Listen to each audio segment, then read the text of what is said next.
আসসালামু আলাইকুম। সবাই কেমন আছেন? স্ত্রীকে কেন পুরুষের ভালো লাগে না? এক ব্যক্তি বলেছিলেন, আমার স্ত্রী দেখতে অসুন্দর নয়, তবু কেন জানি তাকে এখন আর দেখতে ভালো লাগে না। আমাদের বিয়ে হয়েছে 5 বছর হলো। আমাদের 3 বছর বয়সে একটা ছেলে সন্তান রয়েছে। অফিস থেকে ফিরেই বন্ধুদের সাথে আড্ডা দিতে চলে যাই, ফিরিও অনেক রাত করে। বাসায় যেতে ইচ্ছে করে না, অথচ বিয়ের শুরুতে অফিস থেকে বেরিয়ে ছুটতাম স্ত্রীর টানে। অফিস না থাকলে সারাদিন বাসায় থাকতাম, ওকে নিয়ে ঘুরতে যেতাম। কি যে ভালো লাগতো আমার স্ত্রীকে। আর এখন ওর দিকে তাকাতে ইচ্ছে করে না, ওর সাথে কথা বলতে ইচ্ছে করে না, ওর আশেপাশে ঘুরলে বিরক্ত লাগে। বাইরে থাকলে ওর ফোন এলে ধরি না, মেসেজ পাঠালে দেখি না। আর বাসায় থাকলেও কিছু বললে অনাগ্রহে হো হা করে চুপ করে থাকি। কেন এমন হচ্ছে বুঝতে পারছি না। এই সমস্যা যে আমার একার হচ্ছে তা নয়, আমি আরও অনেক পুরুষের মধ্যে এই সমস্যা দেখেছি। তাদের অনেকেই স্ত্রীর প্রতি আগ্রহ হারিয়ে পরকীয়ায় জড়িয়ে পড়েছে।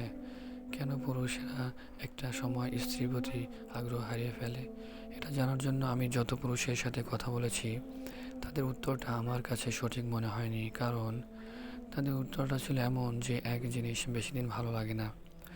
কিন্তু যদি এমনটা হতো তাহলে স্ত্রীদের ক্ষেত্রেও হতো, কিন্তু সেটা কিন্তু হচ্ছে না।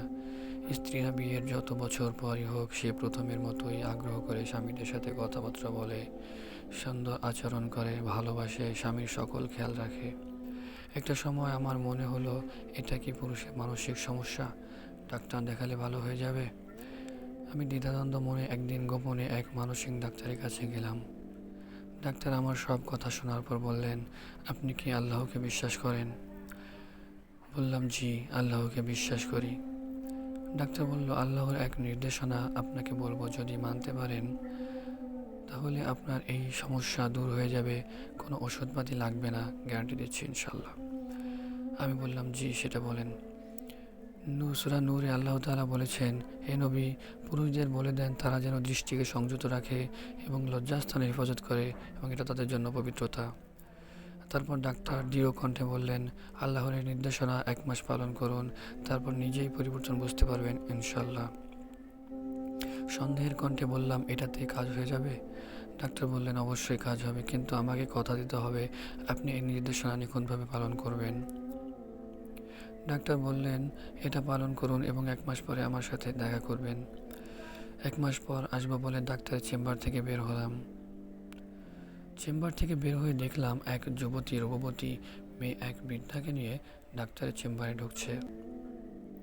আমি লোলুপ দৃষ্টিতে মেয়েটার দিকে তাকাতে গিয়ে আচমকায় মনে পড়ে গেল আল্লাহর নির্দেশনার কথা। আমি সঙ্গে সঙ্গে চোখ সরিয়ে ফেললাম এবং মাথা নিচু করে হেঁটে চলে গেলাম। এরপর পথে ঘাটে যদি কোনো মেয়ের দিকে চোখ পড়তো, তবে চোখ সরিয়ে নিতাম এবং দৃষ্টি নত করে হাঁটতাম। এভাবে 2 দিন যাওয়ার পর অনুভব করলাম নারীর শরীর দেখার জন্য অস্থিরতা তৈরি হয়েছে। কিন্তু কোনো পরনারী বা ফোনে কোনো নোংরা ছবি দেখা যাবে না, কারণ এটা আল্লাহর নির্দেশনা, যেটা আমি পালন করব বলে কথা দিয়েছি। এভাবে দৃষ্টি সংযত রেখে ও লজ্জাস্থানের হেফাজত করে 15 দিন পর অনুভব করলাম আমার মাথায় স্ত্রীর ভাবনা ছাড়া আর কিছুই কাজ করছে না।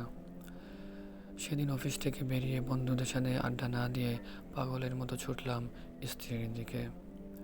পরের দিন ডাক্তারের কাছে গেলাম। ডাক্তার বলল, এখনও তো মাস হয়নি।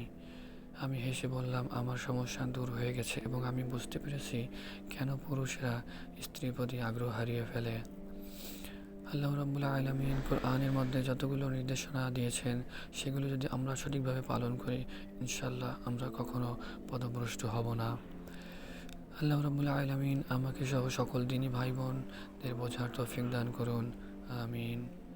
ভিডিওটি ভালো লাগলে একটি লাইক, কমেন্ট এবং চ্যানেলটি সাবস্ক্রাইব করে পাশে থাকবেন। ধন্যবাদ।